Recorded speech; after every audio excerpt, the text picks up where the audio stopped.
করিম ভাই, এবার খুব ভালো ফসল হয়েছে। বৃষ্টি আসার আগে আগে ধানগুলো কেটে বাড়ি তুলতে হবে। হ্যাঁ, আকাশে মেঘ করেছে, বাড়ি বৃষ্টি হবে বোঝাই যাচ্ছে। একবার বৃষ্টি শুরু হলে আর উপায় থাকবে না। আহ, কি হলো বকর ভাই, হঠাৎ ওভাবে চিৎকার করলে যে?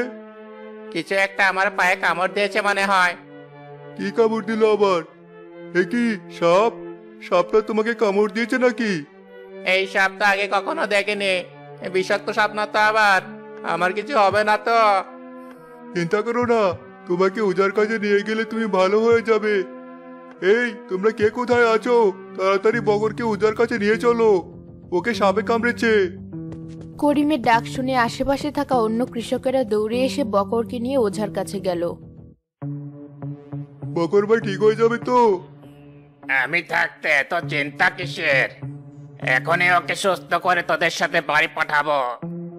বকর ভাই তুমি চিন্তা করো না, অনেক ভালো এই ওঝা, কত মানুষকে সুস্থ করে বাড়ি পাঠালো। তুমিও একদম সুস্থ হয়ে বাড়ি ফিরে যাবে দেখো। জানি না আমার কি হবে, আমার মোটেও ভালো লাগছে না। তোমরা আমাকে বাড়ি নিয়ে চলো। না, আগে তুই সুস্থ হ, তারপর বাড়ি যাবি। ওঝা ঝাড়ফুঁক শুরু করার পর বকরের অবস্থার উন্নতি না হয়ে আরো অবনতি হতে থাকলো। অবশেষে বকর মারা গেল। সেদিন থেকেই বৃষ্টি শুরু হলো। একটানা কয়েকদিন বৃষ্টি হওয়ায় পানির পরিমাণ সব জায়গায় বাড়তে থাকলো। মা, কতক্ষণ আর ঘরে বসে থাকবো? আর ভালো লাগছে না। তো এই বৃষ্টির ভেতর কোথায় যাবি? দেখিস না সব জায়গায় পানি। এই সময় তো পুকুরে অনেক মাছ পাওয়া যাওয়ার কথা। এক কাজ করি, আমি সবার জন্য তাজা তাজা মাছ ধরে নিয়ে আসি, তুমি ওগুলো ভাজি করে দাও। কদিন যাবত একই খাবার খেতে আর ভালো লাগছে না। না, কোথাও যেতে হবে না। মা, আপুকে না যেতে দিলেও আমাকে যেতে দাও অন্তত। কারোরই যেতে হবে না। আমি আর রতন দুজন একসাথে তাহলে যাই। ও মাছ ধরবে আর আমি শুধু দাঁড়িয়ে দাঁড়িয়ে দেখবো। তুমি তো জানোই ও হাত দিয়ে কত ভালো মাছ ধরতে পারি। তোরা দুই অকর্মের দিকে গিয়ে কি অকাজ করবি কে জানে, কোনো বিপদ আপদ হলে। আর শুনেছি কিছুদিন আগে মাঠে আমাদের গ্রামেরই এক কৃষক সাপের কামড়ে মারা গেছে। ওঝাও তাকে ভালো করতে পারিনি। ওসব সাপ টাপ আমাদের কামড়াবে না, তুমি চিন্তা করো না। কিছুই হবে না আমাদের, আমরা সাবধানে থাকবো। চল আপু। হ্যাঁ চল মা, আমরা গেলাম তাহলে। সাবধানে থাকিস, আমি তোদের জন্য অপেক্ষা করব।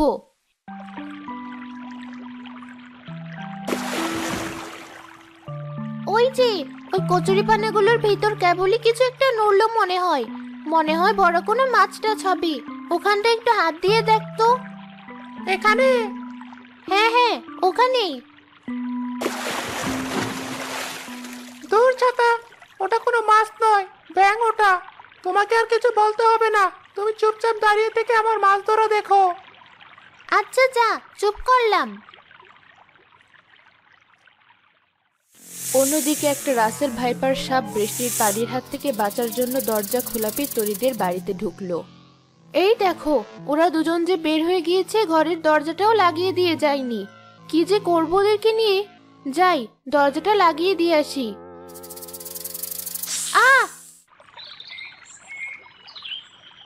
আজ অনেক মাছ ধরেছিস রতন, এবার পানি থেকে উঠে আয়, বাড়ি ফিরতে হবে। আচ্ছা আসছি।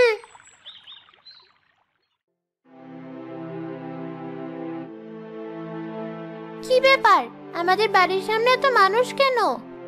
চল তো আপু, তাড়াতাড়ি গিয়ে দেখে কি হয়েছে। তোমরা কেবল এলে? এতক্ষণে তো তোমার মায়ের সাথে সর্বনাশ হয়ে গেছে। কি সর্বনাশ? ওই দেখো, তোমার মাকে ওই সাপটা কামড়ে দিয়েছে। মা, তুমি ঠিক আছো? তোরা এসেছিস, ওই সাপটা আমাদের ঘরে ঢুকে তোদের মাকে কামড়েছে।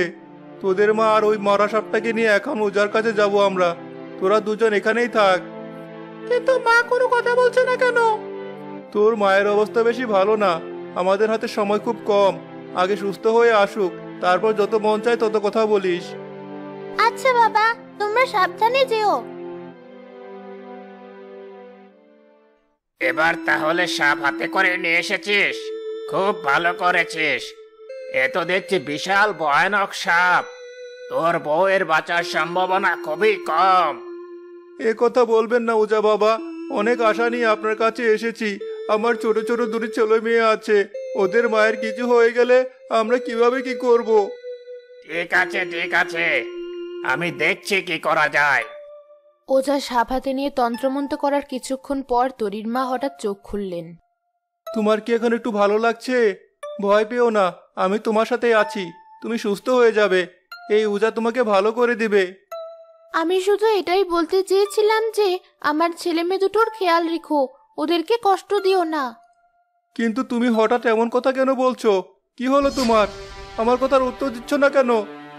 ও আর কোনোদিন কথা বলবে না। মানে কি বলতে চাইছেন আপনি? ও আর এই দুনিয়াতে নেই। না, আমি বিশ্বাস করি না, আপনি মিথ্যা বলছেন, এ হতে পারে না।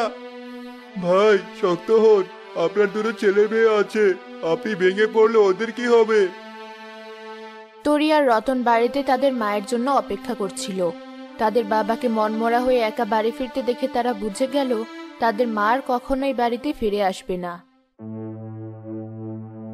রতন, কোথায় যাচ্ছিস? গ্রামে নাকি আরেকটা রাসেল ভাইবার ধরা পড়েছে, ওটা মারতে। রাসেল ভাইপের নাম শুনলেই ওটা মারার জন্য তুই পাগল হয়ে যাস কেন? তো কি করব? এই সাপের কারণে মাকে হারিয়েছি আমি।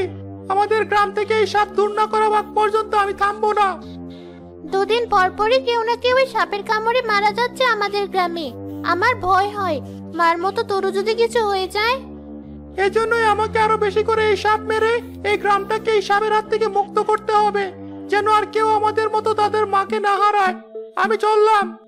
তুই শুধু গ্রামের মানুষের কথাই চিন্তা করলি, আমার আর বাবার কথা চিন্তা করলি না। তরি, তুমি এখানে? শহরের হাসো আমাদের সবাইকে তার বাড়ি ডেকেছে, কি যেন জরুরি কথা বলবে। তুমিও আমার সাথে চলো। আচ্ছা চলুন। আমি এই গ্রামে আসার পর থেকে দেখছি যে বর্ষায় এই গ্রামে রাসেল ভাইপারের উৎপাত অনেক বেড়ে গেছে। এমনকি ইতোমধ্যে অনেকে তাদের প্রিয়জনকে হারিয়েছে। আমি আজ এর থেকে বাঁচার একটা উপায় জানাতে এসেছি আপনাদের। কি উপায়? আমি খেয়াল করেছি কাউকেই সাপ কামড়ালে আপনারা তাকে হাসপাতালে না নিয়ে ওঝার কাছে নিয়ে যান। এটা করা একদমই ভুল। এ কারণে আপনাদের গ্রামে রাসেল ভাইপারের কামড়ে একজনও বাঁচেনি। কি অদ্ভুত কথা! সাপে কামড়ালে ওজার কাছে নিয়ে যাব না তো কার কাছে নিয়ে যাব? জেলা বা উপজেলা সদর হাসপাতালে। সেখানে অ্যান্টিভেনম এবং অভিজ্ঞ চিকিৎসক রয়েছেন। তারা রোগীকে সুস্থ করে তুলতে পারবেন যদি অল্প সময়ের মধ্যে তাদেরকে হাসপাতালে নিয়ে যাওয়া যায়। আমাদের গ্রামের ওজার কারণে শত শত মানুষ না মরে গুটি কয়েক মানুষ মরেছে এখনো। ওজার মতো ক্ষমতাবান ব্যক্তি যদি সাপের কামড়ের রোগীকে ঠিক করতে না পারে, আর কেউ পারবে না। এই চলো সবাই, শুধু শুধু আমাদের সময় নষ্ট করলাম এখানে এসে। হ্যাঁ হ্যাঁ চলো। গ্রামের বাকি লোকদের সাথে তরিও সেখান থেকে চলে গেল। অন্যদিকে রতন সেই রাসেল ভাইপারের মুখোমুখি হয় সাপটা মারার জন্য। তোদের একটা কেউ ছাড়বো না আমি, তোদের বংশ নির্বংশ করে ছাড়বো। সাবধানে রতন, নয়তো সাপটা তোমাকে ছবল দিতে পারে। আমাকে ছবল দিবে? এই ছোট সাপটাকে তো আমি আমার পা দিয়ে পিষে ফেলতে পারবো। দাঁড়াও, এই কাজ করো না।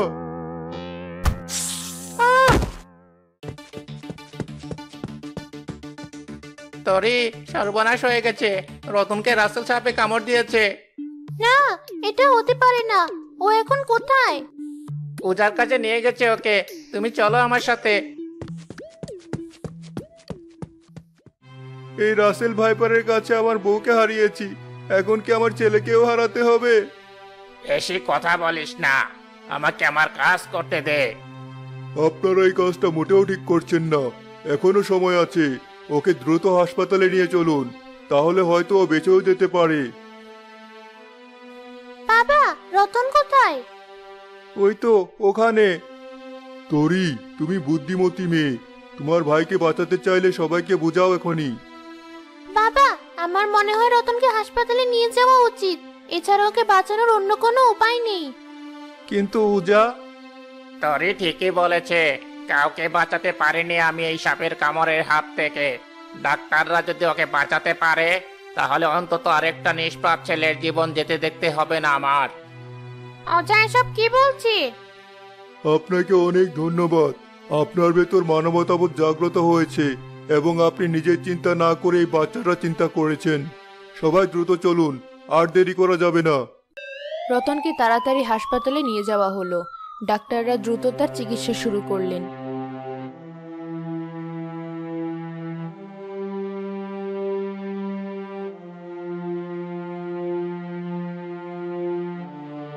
বেশ খানিকক্ষণ পর ডাক্তাররা বেরিয়ে এলেন।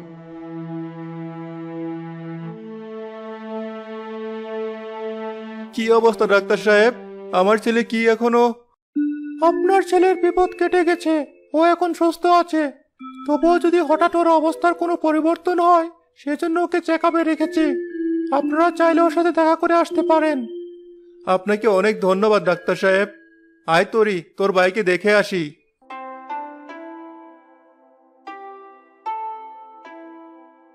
বাবা, আপু।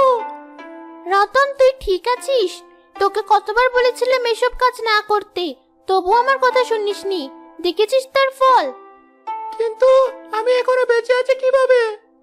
তোরি আর গ্রামের হাসুভাই তোকে এখানে আনার পরামর্শ দিয়েছিল বলে তুই এখনো ঠিক আছিস। তোর মাকে যদি আমি ওজার কাছে না গিয়ে এখানে নিয়ে আসতাম, তাহলে তোর মাও হয়তো।